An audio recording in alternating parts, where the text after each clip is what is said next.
believe we're underway. Heather, how are you? I'm great, Glenn. Thank you for having me on. You're welcome. This is Glenn Loury. It's the Glenn Show.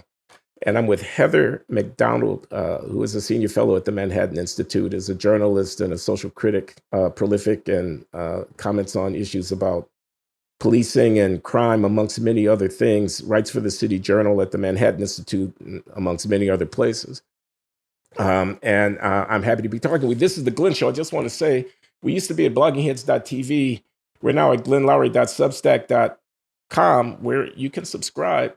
And we're also at my YouTube channel, YouTube.com/C/Glenn Loury Show, where you see the podcast a week at the end of the week, and you can see it at the beginning of the week if you subscribe at Substack. Okay. Commercial over. Oh, by the way, you can see it ad-free if you subscribe at Substack.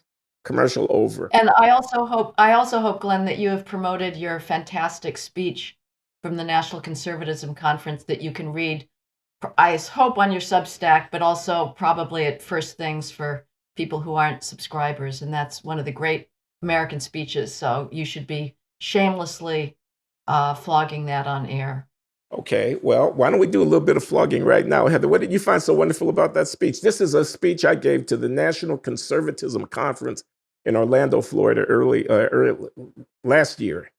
And it was published in First Things magazine. And I have, of course, linked to it at the Substack. But Good. how come you like it so much? Well, number one, it was just extraordinarily eloquent and wise, and I would love to know how long it took you to write it, because I would have been struggling for months to come up with language of that clarity.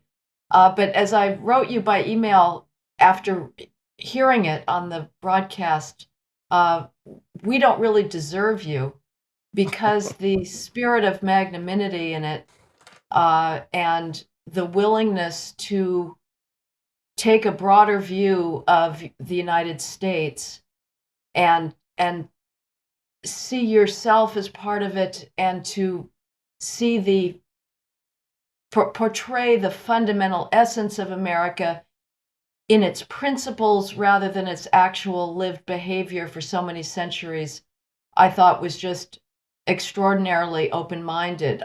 I've been on a listening jag and through Audible, which is such a great technology. I have to say, it's like being a child again and being read to. I carry my smartphone around my house listening, but I've been reading and rereading some of the classics of Black literature, whether it's Native Son or Du Bois or Booker T. Washington or Frederick Douglass's one of his many autobiographies, Malcolm X, Eldridge Cleaver. And I have to say, and also the fantastic Man Child in a Promised Land. Yeah, Claude Brown.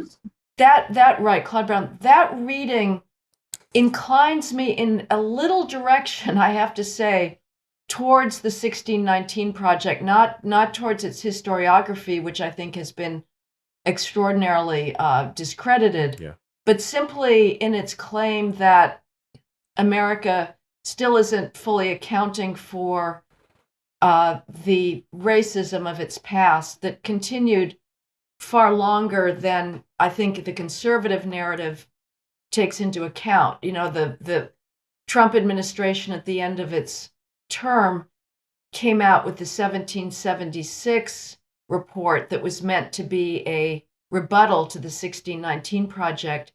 And it is sort of a locus classicus of the conservative narrative about American racism, which is that we paid penance through the Civil War, you know, with the 600,000 lives lost, which you mentioned in your national conservatism speech.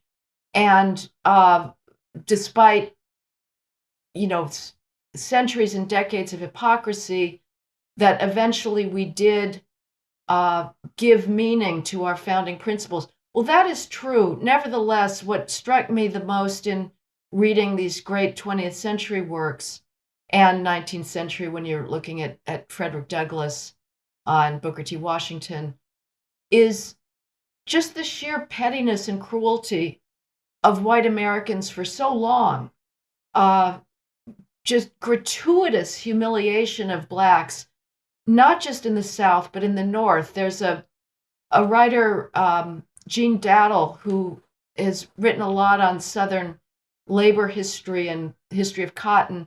And he wrote a book called Reckoning with Race that shows that the North should not be at all exempt from the criticism that we direct at the South, that in the pre-colonial period, post-colonial period, it was busy disenfranchising blacks. And that sort of racial contempt obviously lasted well into the late 20th century. So anyway, to me, it has been both disturbing and also extraordinary that blacks are willing to celebrate the 4th of July, because as far as I'm concerned, I can well understand people continuing Frederick Douglass's strong objections in the 19th century. So, well, I would say that today we are absolutely different. To acknowledge the persistence of gratuitous sadism and gratuitous nastiness on the part of whites for so long does not mean that we are that country today. I do not think so. I think black privilege is the reality today. Nevertheless, the spirit of your speech was generous and open-minded, and as I say, in some sense, we don't deserve it. Well, that's very kind what you have to say in a laudatory manner about me personally. And I might just return the favor by saying you really read those books. And that is quite to your credit. It means you're a serious intellectual who's engaged with your culture at a deep level. And, that's, you're not just popping off. You're not just a pundit. You're, as I say, a serious intellectual. So hats off to you. But I'll say for my part, yeah, the speech was called Whose 4th of July when I initially drafted something that was in the City Journal, from which I extended to make my remarks at the National Conservatism Conference. Whose 4th of July? And I had Frederick Douglass in mind. I said in 1852, when he gave that speech, it was a good question. Yeah. It was a pretty good question. I say in the year 2022, it's ours. It's our 4th of July. I say that as a Black American. And that was the sort of starting point for, slavery was awful. Jim Crow, slavery was awful. It was a Holocaust. It was deserving of every bit of condemnation that it has received. On the other hand, the Civil War. On the other hand, the intellectual and moral framework that made possible the abolitionist movement and emancipation. Those are the fruit of the West. Those are, made possible by the framework, as Lincoln recognized, that the framers of the U.S. Constitution created. I mean, the institutions did have their say at the end of the day. And we African Americans are an inheritor of that Western tradition. This is my tradition. It's the only tradition I know. I have no place to go but here. This is my home, going back many generations. So I say, this gratuitous standoffishness that many woke intellectuals reflexively embrace from the American project, as if it weren't our project, and as if we weren't embedded within something of world historic significance. I mean, the greatest force for human liberty in the history of mankind. That's what the United States of America, this great republic, is. I can say that without gainsaying any of the things that you said about the gratuitous meanness and despicable failure to acknowledge the humanity of my fellow Black people well into the 20th century. So, we're on the same page. but again, I just have to stress, it is a choice, what you were saying. And I completely agree. Everything that the left purports to stand for today, and it's one mass of roiling hypocrisies, but it purports to stand for tolerance and openness. Those are exclusively Western concepts. No other civilization came up with the idea of human rights, of equal rights, of tolerance, of freedom from government oppression. Uh, so that is completely true. And so the left would be nowhere without the West. Good luck. I mean, let's be honest. Good luck staging a gay rights parade in Lagos today or in many parts of the third world. It's not going to happen. Nevertheless, I still say, if I were focused on the past, as a Black person, I understand the anger. Now, I think what we need to do is have a sharp line, and obviously the left's project is to dissolve this line and say that all racial disparities today are both the result of the past and of present discrimination. Now, whether our racial disparities today, the extent to which they are the result of clear and obvious past discrimination, is a complicated historical project. But to say that they are the result of present discrimination, I think is patently counterfactual when there's not a single mainstream institution in the United States today that is not twisting itself into knots to hire and promote as many Blacks as possible. When you have the white establishment engaged in this ritual self-flagellation about phantom racism and unwilling to speak honestly about the pathologies of inner city culture that are what I think overwhelmingly drive ongoing racial disparities, and you address that in your speech as well. So it's a question of whether we should be teaching Black students to go around with a chip on their shoulder by looking at the past, which, as I say, if I did that, I would be angry too, because it's not just slavery. In one sense, like slavery's old hat at this point. What was so striking about these mid 20th century works was just and also Nora Zale-Hurst, their eyes are watching God. Now that's very little actually about race relations, but just an extraordinary insight into human relationships between the sexes and generations. But again, you just think, who are these white people? I mean, they're just one could almost take the left-wing sort of critical race theory to say that their identity must somehow be based on scorning Blacks because the scorn was so frequent. So that is just to say that that's my reading of history, but it is not my reading of present. God, I always forget to do this, and I don't know how to turn it off. Let's see. Hope they don't call back. Thanks. Well, I think the irony will not be lost on some people that Heather McDonald, the Darth Vader of crime and policing studies in some quarters, is here sounding like Nicole Hannah-Jones as she's puzzled at the magnanimity of one Glenn Loury. Nicole, in her opening essay for the 1619 Project, as you know, starts by being puzzled at her father's patriotism. How could her father love his country? You seem to be asking in so many words, how could I be so generous? Anyway, irony. But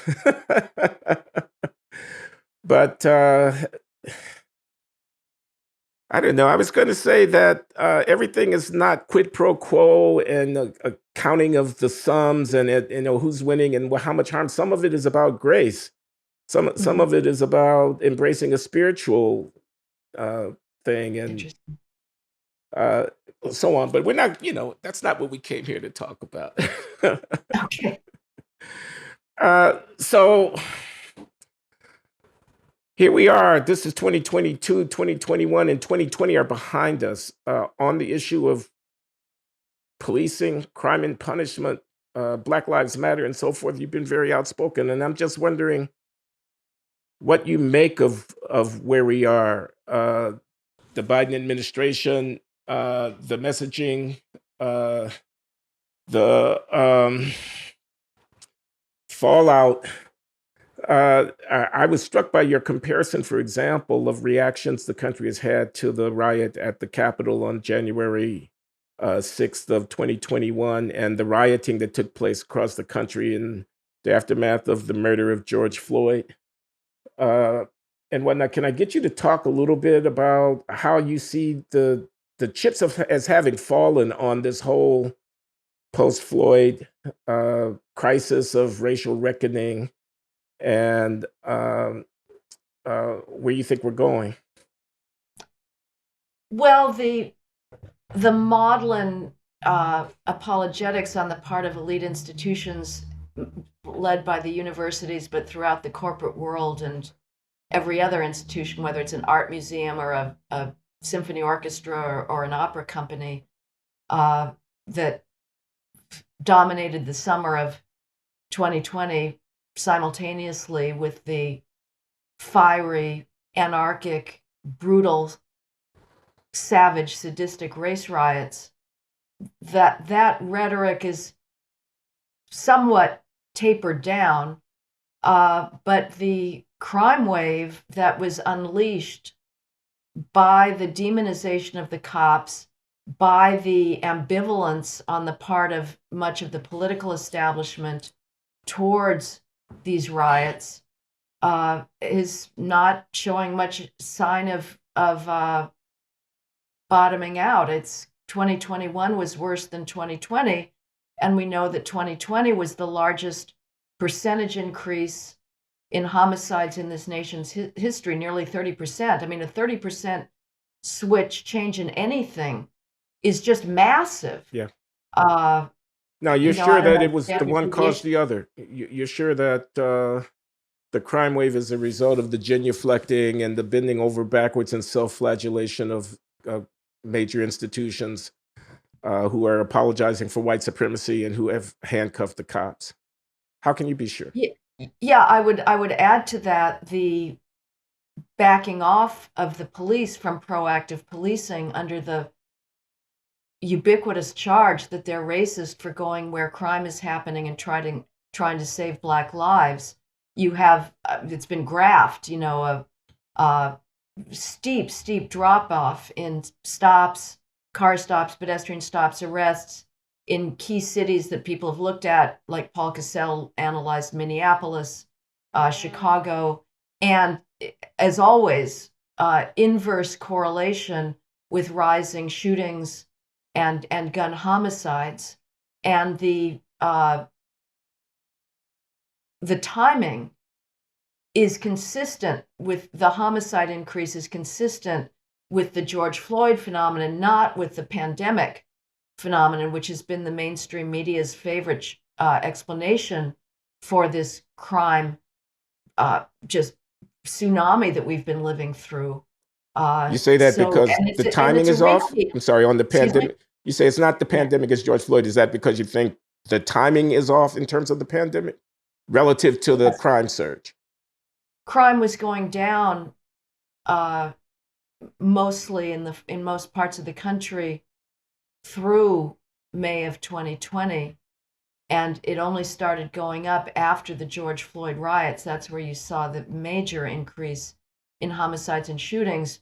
More importantly, in every other industrialized country that we have good crime records for, that had even more severe lockdowns in many cases than the United States, their crime across the board went down. Now, some categories of crime went down in this country, but violent street crime shot up. That didn't happen anywhere else, only in the United States.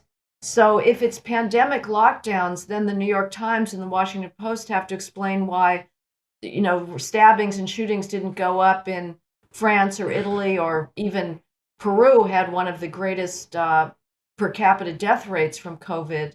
But it experienced a drop in violent crime. So we stand out, and it's because of our George Floyd phenomenon. It's not because of the pandemic. And, the idea that somehow you still get these left-wing politicians talking about crimes of poverty, which is just ridiculous. Everybody that's committing a so-called crime of poverty has a smartphone. Nobody who has a smartphone is poor. I'm sorry.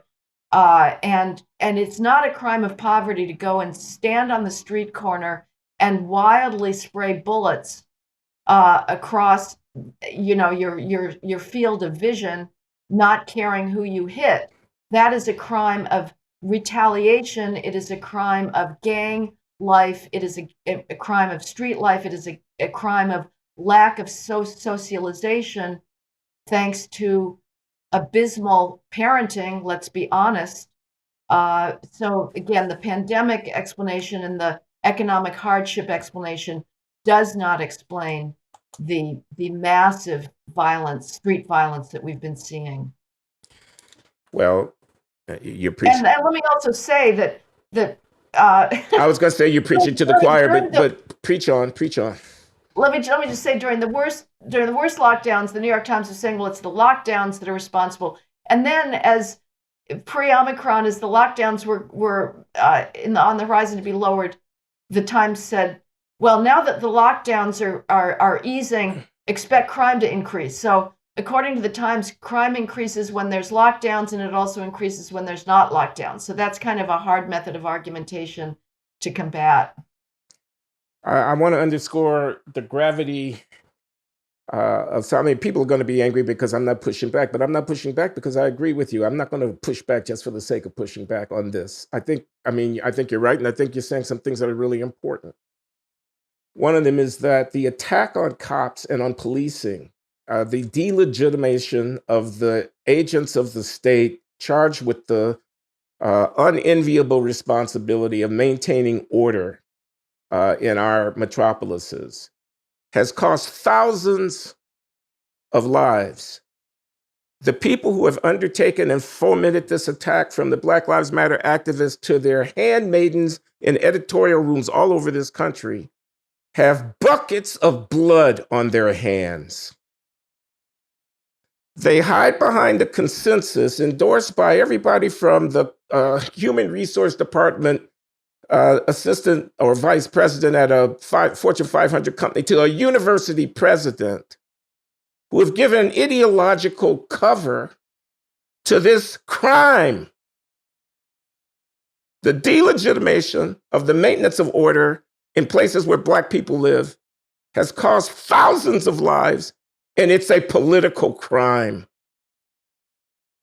That's what I hear you saying. I wish I could push back, but as you can see, I think you're absolutely right. Now, they deplatform people for saying this, Heather. You know that. Bring it on. I mean, I just don't understand. You and I, other people, Jason Riley, we scratch our heads and say, but I thought Black Lives Matter. I literally cannot understand it. I mean, I think the left has two of its biggest hypocrisies on the part of the left. Those that are utterly unable to be squared with the facts is its claim to care about Black Lives Matter, and its claim that America is systemically oppressive to people of color, at the same time that not only are people of color from across the world beating down the doors to get into this country, but the left is saying that we should lower any kind of border controls to get them in. Those are mutually exclusive positions. You cannot, at the one hand, say that this is the most racist country at this moment. Again, I'm going to draw a sharp distinction between most of our past and the present, and then say that we should have open borders. But it's also utterly stunning to me that the left gets to say that it is the one entity that cares about Black Lives Mattering, when it is utterly silent about the Black children who have been killed brutally since the George Floyd riots. And that's, not accounting for those that have been killed before that. In 2020, I compiled a list at the end of 2020 about just the numbing savagery that it was going on. You can go down day by day across the country of Black children being killed. I mean, here's just two right in a row that I pulled out recently. This is from 2020, September 22nd. A 3-year-old boy in Orlando was fatally shot in the head playing in his living room.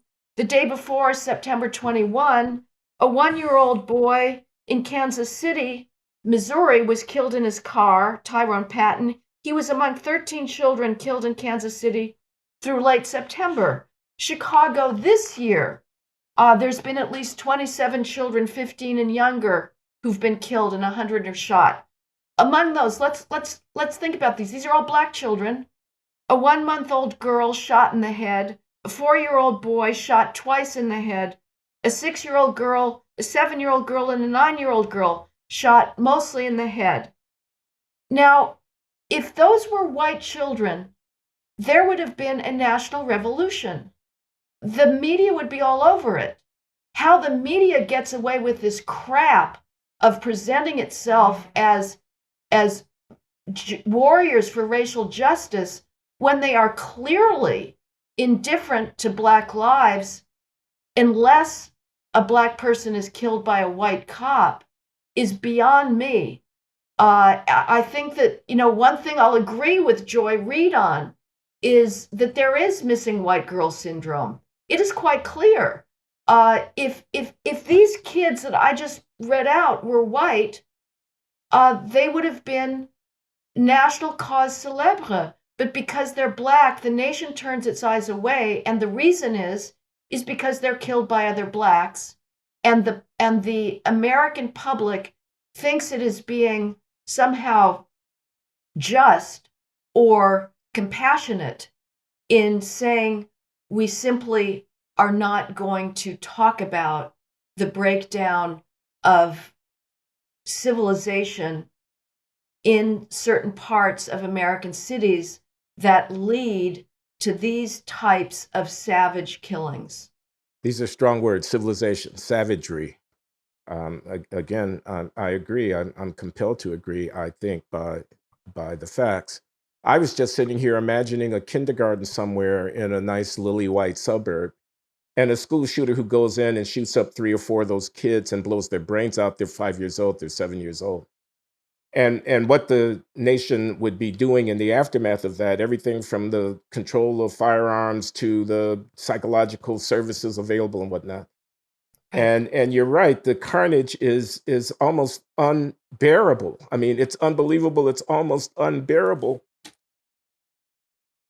I haven't done anything systematic like you've done, but just perusing the newspaper, I opened one of my speeches with this in Chicago. I just went and took a report for the Memorial Day weekend, and there were 72 shootings, 68 homicides, whatever, and I just read it off, because I mean, we ought to actually stop and ponder sometimes the savagery. You break down the civilization, you say, and you mentioned the family, and I want us to talk about that a little bit, because why, are these things happening? And the political framework where, as you say, these things are not drawing national attention because they're blacks killing blacks, and that doesn't fit the narrative. But I'll come back to that. You're indicting the social organization of these communities, the parents, the families, the values, the norms. You say a breakdown in civilization. Whose fault is that? Whose fault? Boy. Is that the wrong question? Well, it's a difficult question. I think the first step is simply to acknowledge that there's a problem, and then start thinking about what sort of values need to be revalorized, to use a disgusting academic term, to change that. Again, historical causes, I don't know it, but at some point, I mean, it would be good if we could get the left to even acknowledge family breakdown. If it then wants to blame slavery exclusively for it, that would be a step in the right direction, at least. At some point, though, I would say, again, pace my earlier remarks, looking to historical causes may be in some sense accurate, but at some point it's up to a culture to take account and responsibility for itself. But I remember, Deborah Dickinson has pointed out years ago, when I was mentioning family breakdown, just the very complicated relations between males and females in the Black community, and I think that's right. And it's a very tough thing to try and figure out how to fix. I remember doing a ride along in Chicago with this gorgeous black cop. And, he had a stable job, was going to have a great pension, but he had kids by several different mothers and was married to none of them. And, and that's not, I don't think that is an abusive relationship, but there's real complexity there that I have no ability, knowledge to comment on, but fixing what has become now the pattern of, which as well as I do, of multi-partner fertility, where any given female may have children by several different males, and any given male may have children by several different females. That's just a recipe for very, very tragic childhoods. Yeah, And the economist Robert Cherry has actually been writing a little bit about this, and I've multiple partner paternity, and we don't want to traffic in stereotypes here. We'll be accused of doing that. Of course, it's a complex situation, and this is not a typical arrangement for Black child rearing, although the relative frequencies are much higher, and that does matter. Well, out of wedlock birth rate certainly Yes, that has become the norm. We're talking 70%. 71, yeah. 71, I stand corrected by the lady who's close to the data. And then people, what they're going to say. They're going to say there are alternative arrangements. And the sociologists are not going to line up uniformly behind the causal argument that the family structure actually is related to the outcomes. They're going to have their own arguments because they're hopelessly corrupted. They are, I'm sorry, by the ideology of avoiding victim blame as they understand it at all costs. This is Moynihan. This is an old story.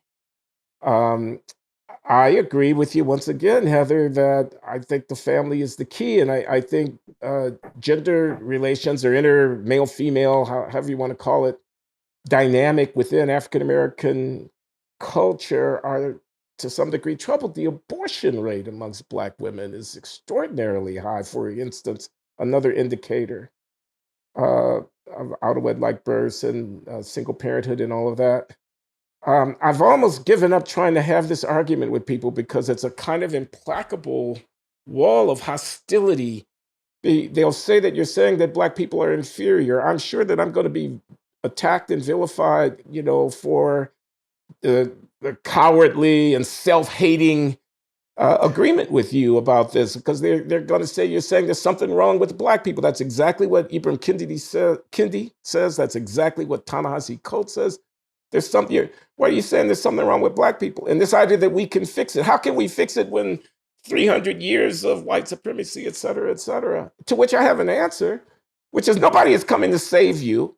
Point one, right. You have no alternative but to address yourself to this matter. Do you want to live in dignity, or do you want to be a permanent ward of the beneficence of white liberals who, by the way, give them enough time and they'll change their mind about the whole thing?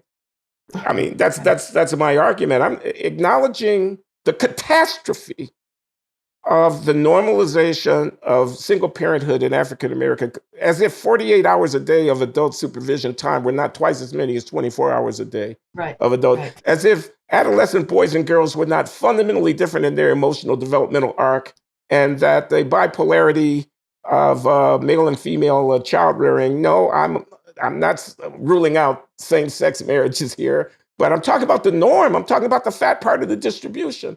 We're not fundamental to getting the socialization of the male and the female children on track, as if the disciplinary supervision of a father, we're not fundamental in keeping a kid from choosing a gang as his polar point of contact for expressing his masculinity.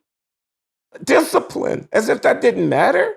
And the ability to sustain it within a household as if two wages weren't better than one, et cetera. I mean, I've grown weary of arguing with these people as this slow-moving train wreck, which Moynihan called attention to more than a half century ago, weren't unfolding before my very eyes. And, let me just say, of course, that the white underclass has massive problems as well. And you've got, this is what something Charles Murray warned about, Yeah. the rising illegitimacy rate there too. And Yeah. the usual pathologies will follow in its wake. So it's not as if American culture overall is doing really great when it comes to marriage at this point, although the white overall marriage out-of-wedlock birth rate is now about 27%. So it's still, nearly 2/3 less than blacks, but it's rising, and that's a problem. And the demonization of males is something that goes across the culture. I'm not so sure that that's so relevant in Black culture, though. The kind of feminist hatred of masculinity and the traditional male virtues. But your point about boys needing fathers, Alice Goffman, who wrote, the daughter of Irving Goffman, who Yes, wrote on the I know her Runabout. well. She's a friend. And she was canceled eventually, I think, by Pomona. But before that happened, her book chronicles a family of crack dealers in West Philadelphia. And one of the brothers says to her, well, the reason I turned out well is because my father came around every so often when I was growing up. He being merely a crack dealer that used, an armed crack dealer that uses weapons, whereas his younger brother, according to this older brother, called him a stone cold robber, was just absolutely a sadist and engaged in just really even more outrageous violent street crime. And the older brother's explanation was that his father never came around. And is it Tupac Shakur or some rapper that also said, I didn't have a father. So, and you can talk to people. I've talked to people. I've spent time writing about prisons, and I've been inside prisons. And there's some surprising moments of seeming acknowledgement of personal responsibility. And you never know with prisoners of any race whether they're bullshitting you or not. Yeah, they're playing and they can often be bullshitting you until they know what you want to hear. Yeah. But I have heard people say that the lack of fathers is definitely a problem. So no, there's plenty of I just want to be clear. This book by Alice Goffman is On the Run. Right. So we get that in the notes so people will know if they're interested in following up on that. An ethnography where she is deeply embedded with young men in the inner city in Philadelphia and understanding their interaction with cops as they seek to evade being captured because they have warrants out. Yeah, I mean, it's ultimately a very left-wing book. She says it's really all the criminal justice system problem. I disagree with that, but it has some interesting. Well, I just have to say here, I love Alice Goffman. I've known her since she was a graduate student at the University of Wisconsin. She is an extremely talented ethnographer. She happens also to be a white woman, and she has taken way more flack from the academic patrons who defend their little corner of the Black Studies department from how dare a white woman go whatever, but she's profoundly insightful. And she has her politics. They're not my politics, but I still love her. I think also, I mean, she got in a lot of trouble for, I can't remember now. Oh, because she did a ride along with these guys when they were going out for a gang retaliation. She was actually driving, and she knew that they were looking for the shooter of one of their number to retaliate. Fortunately, they did not find anybody to shoot at. Otherwise, she would have been an accessory to something awful. Yeah. But you might say that that's on the wrong side of the, what do you call them, human subjects or whatever, the review committee at the university. Before you can do a study of people, you have to go through the protocol. Well, I'm sure that one would not have passed muster with Sort of impressive in its way, I guess. Yeah, and the other thing about the family breakdown is, we tend to sort of always talk about the individual child who needs the parents, but the other thing is just growing up in a marriage a culture that still has some remnant of marriage expectations left. And Kay Heimowitz, my colleague at City Journal, has written about this, that, bourgeois kids, white kids grow up with a marriage script that says for males, if you want to be a viable mate for a female, you do have to develop certain bourgeois habits of self-control and deferred gratification.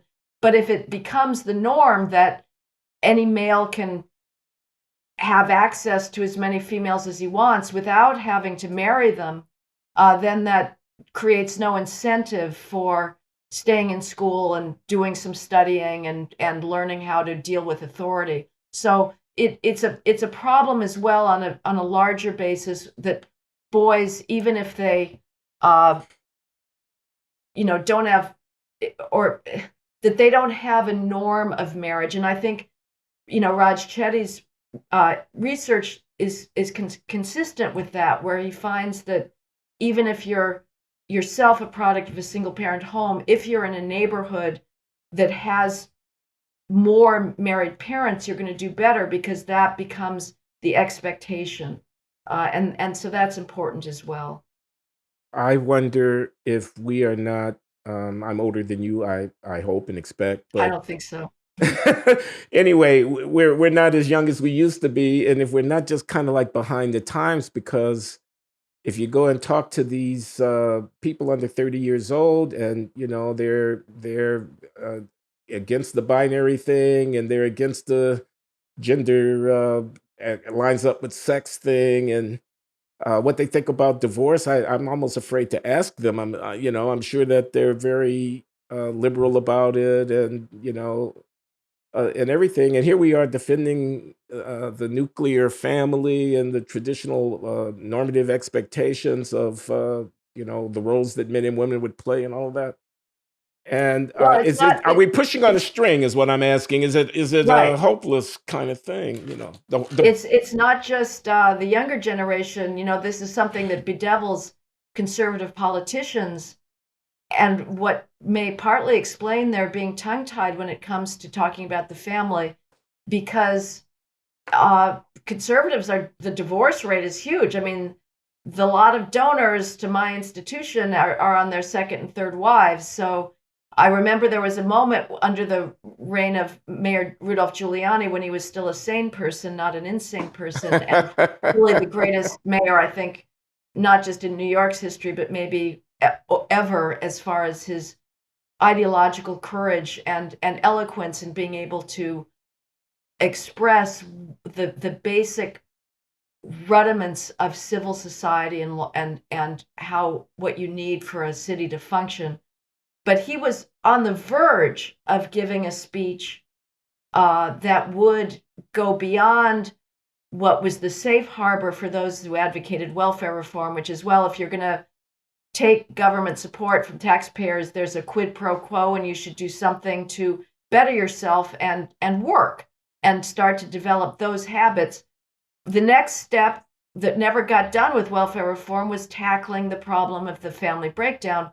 So he was going to give a speech about this, and then I think this was like right on the verge of one of his many, landmine explosions in his own family relations, and so that got shelved, and nobody ever came up, did it again. But many Republican politicians are also divorcees, so it's quite tough. I would say, as awful as divorce is, and I'm the child of divorce, and it really did a number on me in many physically and emotionally. It's better to be the child of divorce than to be the child of no father at all. In obviously, we can all come up with the exceptions of truly brutal fathers, but generally, you're better off knowing that there was a father initially, at least, but in your life, as opposed to one that was merely sporadically there. But yes, it's going to be a very hard thing to recreate our traditional expectations. And we're a country that does not like to impose stigma. And we enforce the marriage norm by stigmatizing divorce. And we certainly stigmatized mothers who had children out of wedlock. Much of 19th century literature, or a part of it, is taking the side of that 19th century single mother who was vilified by her village and turned into a pariah. And we can look at the individual and say, well, that seems heartless. But it's hard to know without stigma for breaking norms that are very necessary on a collective basis, how you enforce them at all. Well, And by the way, our liberal colleagues should be able to understand this point because they want everybody to get vaccinated. Have you noticed the wholesale campaign, starting with the president of the United States, who declares that we are in the midst of a pandemic of the unvaccinated? How assiduous is the attempt at every portal of cultural influence to stigmatize the unvaccinated? Now, I'm not an anti-vax person myself, if that needs to be said. I'm just saying, appreciate the power and the necessity of stigma. That's absolutely right. And certainly, I mean, they spend every waking day stigmatizing the phantom racists among us. So absolutely. I would say they are probably the most censorious groups among us. But in any case, I was struck by what you said about Giuliani. He's one of the great mayors of all time, and you found that on the idea that he was able to articulate and implement in a city, the city, New York, a defense of certain values that are elemental to the maintenance of civilization. And can you elaborate on that? Well, he really spoke about the civil compact, that if you expect assistance, you have to give something back in return. He understood the importance of not just safe streets, but orderly streets. I remember a press conference. I was on a task force that looked at open admissions at the City University of New York, CUNY, and we concluded what journalists have been writing about for quite some time, that the advent of open admissions, which totally decimated academic standards for most of the colleges within the CUNY system, all done, of course, this was the early prototype of our current lethal idea of disparate impact, which is tearing down every institution of civilization at the present moment in order to avoid disparate impact. Well, we got rid of academic standards in CUNY to avoid having a disparate impact on minority admissions, and the result was not a surge of academic achievement on the part of Blacks. It was bringing everybody down to an even more mediocre level by not having any expectations for students' performance. In any case, so this task force wrote a report calling for the reinstatement of minimal academic standards. And at the press conference, a reporter from a Puerto Rican newspaper, I think, said to Giuliani, well, you're dismissing the value of ethnic consciousness raising and self-respect programs and talking about high academic standards. Don't you see that is viewed as an assault on the individual identities of some students? And Giuliani just extempore said, education is not about your own, and I'm going to embellish it sort of the way I would put it now, because this was many years ago, and I don't remember the exact words, but his basic point was something that, as I would say it today, education is not about your pathetic, narcissistic, limited, ignorant self. It's about taking you out of yourself into a world that is so far grander, more profound, more sublime and wise than you will ever hope to be. And so to demand that education be about cultivating your own identity is a complete misapprehension of what this grand project of education is. Now, again, these are not Giuliani's exact words, but that was the basic message. And what struck me at the time was that he's not a Michael Oakeshott, he's not a philosopher of education or of anything, but he got it on a very gut level. And I saw that again and again. He had a capacity to articulate things on a very clear level, and also was just a man of courage. You know, he took on not just the existing anti-cop activists then, but the massive welfare industrial complex. Another colleague of mine, Steve Malanga at City Journal, wrote about the fact in many parts of the outer boroughs, the Bronx and Brooklyn, all that existed were these government-supported social service organizations that were doing very little as far as actual social uplift. And Giuliani took on this massive complex that was in favor of social dysfunction. I spent time going to some of these welfare outfits, and nowhere could you find any mention of fathers. And if you asked anybody about it, they would say, you know, that's racist to talk about. I went to schools, high schools they all had their daycare centers for the teen mothers, because they were saying basically, we the adults expect you 16 and 14-year-olds to have children out of wedlock, and so we've created the teen daycare center for you. And Giuliani took that all on fearlessly and unapologetically, and it was really an inspiring time to live through. Good to hear and good to know, because his legacy is going to be forever tarnished by the role that he played in the 2020 election. But I want to go back to a point that you made. Again, people will want me to push back, but I'm not going to push back, because I think you're right, and I think it's really important. You put it in such dramatic terms. Civilization is threatened by disparate impact thinking.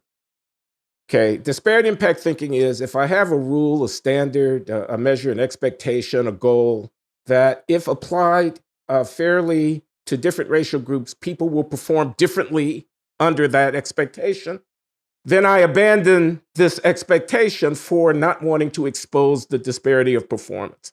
It's Right. ipso facto racist if its application leads to a differential outcome that has a disparate impact. Now, this is saying that this is the soft bigotry of low expectations is a vast understatement. This is simply racism. Yep. Okay? Please do not, I repeat for a third time, don't take away the standards of the assessment of human excellence from me, which I were going to use those very same standards to demonstrate my bona fides. You expect that I can't succeed, and therefore you decide to call the whole thing off? How dare you do that to me? And moreover, you're not just doing it to me. That is the Black person who's supposed to be the beneficiary of your softening the standards. We won't ask for the SAT anymore for college admissions. We won't apply the excess criminal penalty for the possession of a firearm in the commission of a certain crime or whatever it might be, because we know that it's going to have a disparate impact. You're not only diminishing the person who's the subject of this supposed benefit, you're removing the assessment, the ability to assess anybody's character at the end of the day. Don't tell me that affirmative action does not lead to grade inflation. I don't believe it. I've been a college professor for 40 years. And when you admit people to rigorous programs of study like the Georgetown Law Center, or like any good STEM department or any medical school, and you have criteria of assessing how good they are at solving differential equations, at reading complicated and difficult texts and parsing what has been said to them, at being able to write in a way that is clear and concise and expresses complex thoughts accurately, you have a way of assessing that. It's called the test. And and people do differently on it. And then you decide that you're going to admit the Blacks to the medical school, to the engineering school, to the mathematics or physics department, et cetera, to the law school on a different criteria. You are going to have to expect that they're going to perform differently ex post facto. Yeah. Now, exposing that differential performance by the uniform application of standards of assessment is politically unacceptable, and therefore you trash the standards of assessment. So Heather McDonald is correct. You're threatening the foundations of our civilization. You just watch. You won't be able to tell good from bad. You won't be able to tell high from low. This is happening. End of rant. Excuse me? I said end of rant. We have here at the Glenn Show the patented rant where I go off for 90 seconds or 2 minutes about something I really feel strongly about. And I really feel strongly about this. Don't do this to us. Don't do this to our country.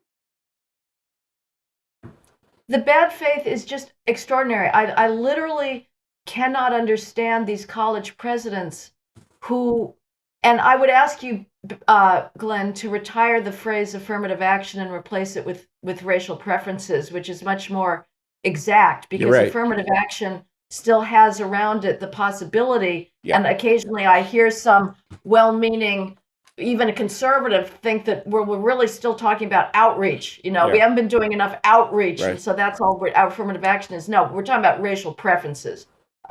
Nobody's against outreach, and if affirmative action was ever only about that, and it never was, nobody would be objecting. But in any case, these college presidents and deans of departments who deliberately engineer mismatch and then deny the results and deny that there's a problem, I just don't know what to say. I don't know whether they literally don't know it themselves, that they've somehow managed to insulate themselves from the facts of the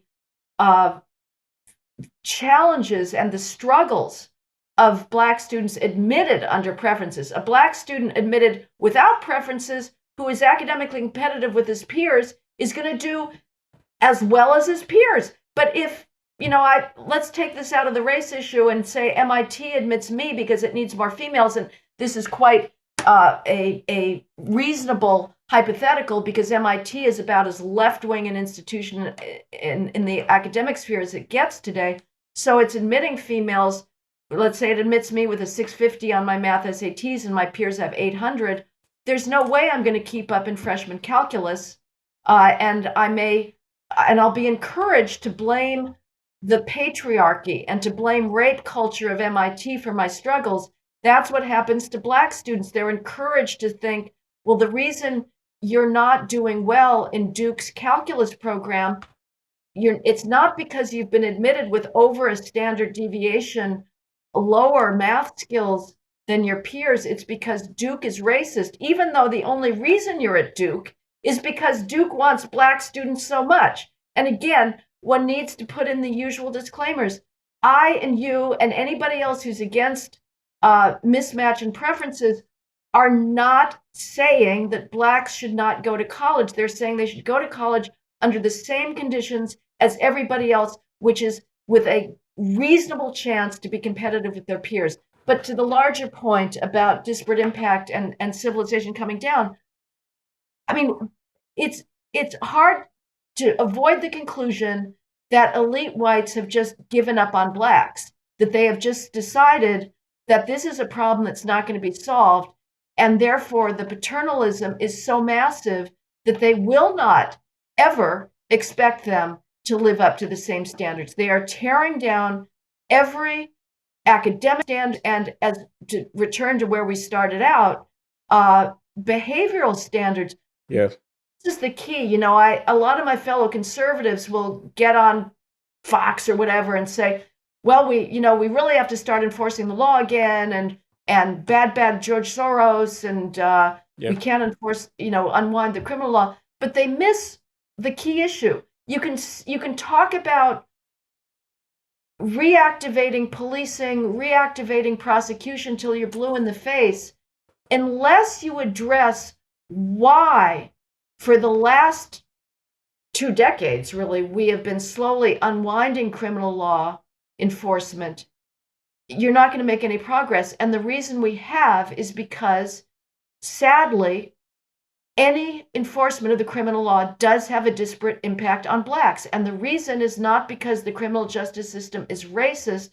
It's because the law breaking is exponentially higher on the part of Blacks. And this is something that America doesn't want to talk about. But that is why we've got these progressive prosecutors who are saying, we're not going to prosecute trespass, we're not going to prosecute resisting arrest, we're not going to prosecute theft, we're not going to prosecute gun possession crimes. Yeah, I know. Because if you do that, you are going to have a disparate impact on Black criminals. And if you stop enforcing those laws again, we return to the question, don't Black lives matter? Don't the 10,000 Blacks, more than all whites and Hispanics combined, who were killed last year in this homicide surge, why don't they matter to the left? And I would have an explanation. I don't have a ready explanation, but I want to make an observation. I think that Black leadership, and I don't mean the head of the NAACP, I mean someone like the former president of the United States, Barack Hussein Obama, and his wife, Michelle Obama. But I don't just mean them. I'm not just trying to single them out. I'm saying, who will give this speech? The speech would go in effect. The young men who are taking the lives of 6-year-old and 8-year-olds sitting on their auntie's lap on the front porch are barbaric and despicable. Yeah. They deserve every moment of condemnation. I have no brief for them whatsoever. Don't you even begin to tell me about how they grew up on the wrong side of the tracks. They are criminals and they deserve to be dealt with. Okay?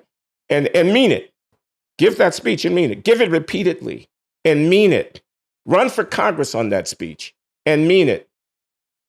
That would allow both some white supremacists to say some stuff. They are a discredited fringe who we don't even have to waste our time talking about. It would allow, however, people like Joseph Biden to not have to go to Jacob Blake's bedside, metaphorically speaking, while he's running for president. Jacob Blake, a miscreant, for whom a city burned down because he got shot while he was trying to kidnap this woman's children with a knife in his hand. But Joseph Biden wouldn't have to go to Jacob Blake because Clyburn in South Carolina would still back his political play, regardless of the speech that he gave about the Jacob Blakes of this world. But as it is, Joseph Biden, I'm giving him the benefit of the doubt. I'm saying he doesn't really believe it and that he's crassly cynical when he goes metaphorically to Jacob Blake's bedside and tells the country about how he is anguished about Jacob Blake's suffering. He has to do that because he wants to win an election. And the Black leadership who gathered together, you talk about ballot harvesting. I'm harvesting hundreds of thousands of ballots now, millions of ballots, as I conduct the national discourse about race and justice in this country. They won't take the side of the people walking on the streets being preyed upon by these carjacking criminals, by these armed robbing thugs who are gunning them down. They won't take their side. The leaders, the Black people, the Black leaders and spokesmen, the mayor of Chicago. And that makes it hard for anybody else to do so either. I agree. And, we know that Obama did give that one good speech on Father's Day in 2008 in Chicago, where he opened by talking about the facts, the data that we know from social science on the consequences of family breakdown. Of course, he pivoted at the end towards, the solution is more government services, but that was something he never really built upon, tragically. And the defining deviance down, the paternalism, the lack of expectations, the sense that you need to constantly apologize and not hold Blacks to the same standards as whites would expect of themselves, I think says a lot about what the white elites actually think about Blacks. That having been said, it may be that you and I are asking too much, that it may be too much for any group to look at itself critically and honestly in public. I don't know whether whites do that either. We now have a strain of political commentary on the right about, poor working class whites in Appalachia and the opioid crisis. And I'll say this, this maybe plays into the discourse of the left. It does kind of look like America got softer in its rhetoric about drug use and drug crime when whites started getting addicted to opioids as opposed to talking about crack. I'm not sure, but in any case, arguably some of the sort of populist nationalist strain that that now, in kind of a Tucker Carlson mode, that is very concerned about the struggles of the poor white class, is also not willing to say, well, you guys should just pull up your bootstraps, for God's sakes, and get married and stay in school and don't start taking opioids.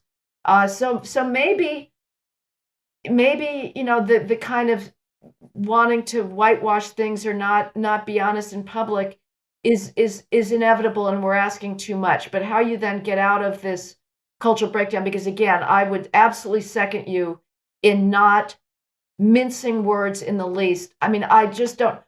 What sort of upbringing leads to a 12-year-old spraying bullets? And I would also say you talk about white supremacists, and this is something you've worried about in the past, but I'm just going to speak very honestly here. Blacks commit 88% of all interracial crime between whites and blacks and whites. And some of it is really, really brutal. In St. Paul, in December, within 2 days of each other, there was like an 81 and an 85-year-old grandmother who were just ruthlessly beaten by these teen thugs. They were pushed to the ground. They suffered concussions. Their faces were just bloodied. What sort of upbringing leads somebody to either spray bullets mindlessly at houses and kill the inhabitants, including children, or to prey on the elderly like that? And we've seen the bad faith of the press in talking about anti-Asian hate crimes. That's why everybody went nuts about the Atlanta spa shootings, because it was a white guy for once, and that had nothing to do with anti-Asian hate crime. It had to do with religious torment over his sexual yearnings. And we're ignoring these brutal Black on Asian attacks, which are the norm, whether it's in the Bay Area or here. And the elites turn their eyes away from it and will literally lie about what's going on and claim that the attacks on elderly Asians are being done by whites. And Asian activists will claim that as well. The lefties claim that as well. So it's really our sort of racial taboos in this country are just amazing. Well, not the Asians. I know Wei Chen and George Lee, who are leading the fight to keep the exam schools from having to get rid of the exam, and would have agreed with you about this last point about how the press are keeping the cover on the fact that most of the attacks in New York against Asians have been perpetrated by blacks, which is why I'm for de-racializing the discussion about crime, punishment, and policing. I'm not for defunding the police. I'm for de-racializing the police. I'm for not assuming that Derek Chauvin's motivation was racial when he acted as he did vis-a-vis George Floyd. I'm for talking about policing in terms of policing, not in terms of white cops and black innocent or would-be innocents and so forth. Because if you want to talk about these matters in racial terms, you can't help somebody from doing the little bit of research it takes to find out what you just got through saying, which is that there's a lot of black on white crime in this country. Some of it is very ugly. And they may not say so in polite company because it's politically incorrect to do so, but there are a lot of white people who deeply resent it. Yeah. So, Heather, actually, I think, your point that you can understand maybe why it is that blacks are reluctant to talk about the family because whites are reluctant to talk about their stuff too. That you realize that the panic about crack in the late 80s was one thing, and that the reaction to the opioid epidemic is another, and that might have something to do with race. That you wonder why it is that some black people are not so angry that they hate their country no matter what, given all that happened in the 20th century after the end of slavery in terms of excluding of blacks. People would be surprised to hear that from you. I'm not, but I just want to underscore that's who you really are. Not Darth Vader. Thank you. I would just say I'm surprised to hear you use the term panic about crack, Glenn, because that panic, moral panic, is a sarcastic term that is meant to discredit the idea. I would say that the reaction to crack was valid. I mean, that was, as you know, I don't need to tell you Oh this. no, it was a horrible problem. I mean, I was addicted to crack cocaine in the late 1980s. To be honest with you, I spent 6 months in rehab and recovery and whatnot. It was a terrible thing, but a lot of dead bodies around. I was lucky that I was not one of them, to be honest with you. And many Black communities spoke out through their political representatives on behalf of punitive reactions to the crack epidemic, as has been documented by people like Michael Fortner. Right. They supported the crime bill that Clinton is vilified as a racist for having enacted, but in fact, he had a lot of Black congressional and local constituent support and so on. Even the 100-to-1 disparity in triggering the minimum sentence for cocaine possession was supported by African Americans. There's a sociologist, a young guy at Harvard called Adonir Usmani, Usmani, who you will want to follow as he comes along. But he's done some very careful empirical work on the law and order voting of state legislatures in the South in the period when the crime wave was peaking through the 80s and so on, and has got a lot of evidence that the more Black the legislature, the more punitive the response to criminal law. And he uses an instrumental variables technique to make sure that he's got the endogeneity problem. It's a really good piece of work. That's Adonir Usmani. But anyway, Fortner's work on reading the Amsterdam News, in the 50s and 60s about heroin. I mean, the language is just extraordinary. So yes, and if I can just take the opportunity of this amazing platform you've got here, Glenn, to put out one number as well that I've recently have been generating and regenerating. Do you say you want to deracialize policing? Absolutely. But let's be honest again about where the threats lie and the risks lie. Last year, now, when I calculated this coming number, the number of police officers who'd been feloniously murdered last year was 67. This was through like the end of November of this year. Now it's the final tally for 2021 is 73. So I crunched some numbers. How many unarmed Blacks were killed last year by the police, fatally shot by the police last year? I think a lot of viewers will say maybe in the hundreds, if not in the thousands, certainly in the dozens. Well, last year the police fatally shot 4 allegedly unarmed Blacks, and that's a very liberal classification system by the Washington Post that will include people that are grabbing an officer's gun and beating him with it. But if you do the numbers on a per capita basis and compare those 67 or now 73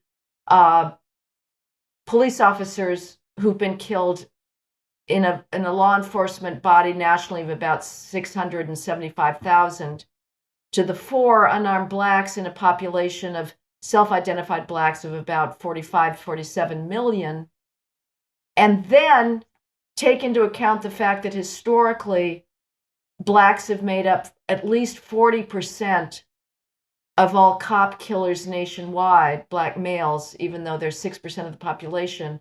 If we assume that for this year, that makes a police officer 400 times as likely to be killed by a Black civilian as an unarmed Black is to be killed by a police officer. So, the idea that it's the big problem here is police shooting unarmed Blacks is wrong on many counts. I mean, it's wrong when you compare the 4 unarmed Blacks who were killed last year to the 10,000, over 10,000, or this year rather, well, yeah, it is now last year, 2021, to the over 10,000 Blacks who were killed overwhelmingly by other Black criminals. And then when we're talking about cops being shot themselves, the narrative, again, it just doesn't work out. But nobody wants to look at those numbers because they're just inconvenient. Blue lives matter, Black lives matter. I mean, there's a response to what you said now in terms of the numerical calculation. Ideally, we would have no Black unarmed or white unarmed for that matter killed by Of course. police. And ideally, even if one police officer were to be killed, that would be a tragedy. But if only one were killed and no Black young men were killed, this is almost our perfect world. The ratio that you just calculated would be infinite. So the ratio itself is not so informative, but the point is well taken. Thank you very much, Heather, for coming on the Glenn Show. It's been wonderful talking to you, and I look forward to the next time. Me too, Glenn. Thank you so much. It's always a privilege.